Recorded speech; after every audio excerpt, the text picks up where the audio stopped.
大家好，歡迎返嚟我嘅廚房，喺自己嘅廚房輕鬆做出幸福嘅味道。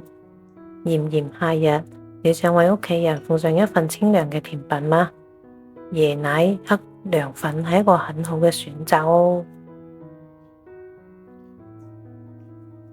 首先準備一大煲水，將佢煮滾。呢個時候就將一包涼粉粉倒入去盤中。加入少量嘅清水，攪成糊狀。具體嘅用量請點開標題下方嘅說明區查看。攪完之後呢，咁啲水呢就差唔多係煮滾啦。水煮滾之後就一邊倒入嗰啲涼粉糊，一邊攪拌，開中火嚟煮。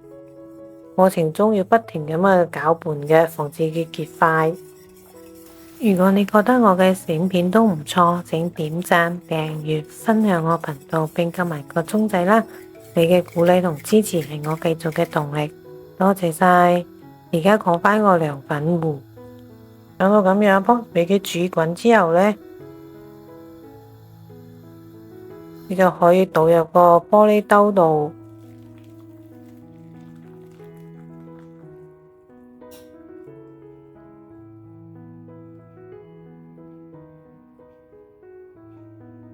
將表面嗰啲泡沫得起身，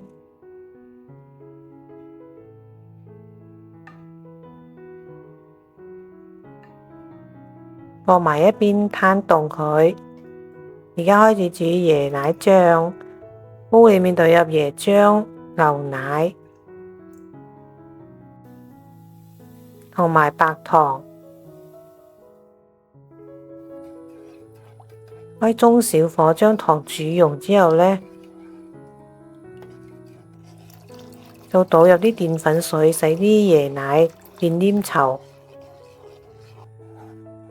咁樣佢倒落去嗰啲涼粉嗰度，佢又唔會太稀，佢包過啲涼粉啦，就好好食噶。要煮到好似咁樣，個手指劃過之後，嗰條痕呢，嗰啲椰奶係唔會覆蓋住嘅，咁我個濃稠度就得啦。將佢倒出嚟放涼，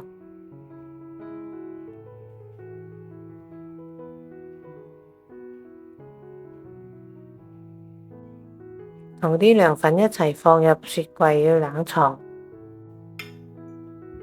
3個鐘頭之後呢，切成細塊，將嗰啲 Q 彈軟嫩嘅涼粉切成小塊之後，裝入個碗中。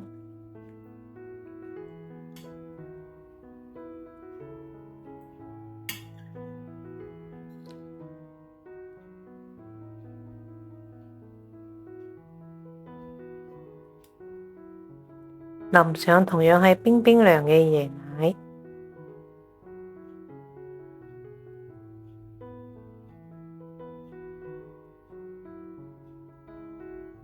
最後放一粒自己種嘅草莓，咁睇落係咪好吸引呢？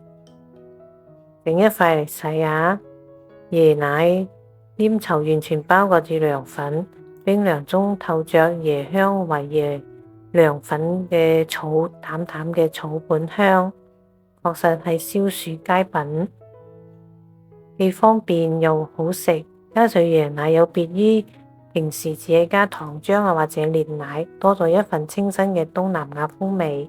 大家都一齊嚟試下啦！如果你鍾意我嘅影片，請點讚、訂閱、分享我頻道並撳埋個鐘仔。感謝觀看，我哋下次見，拜拜。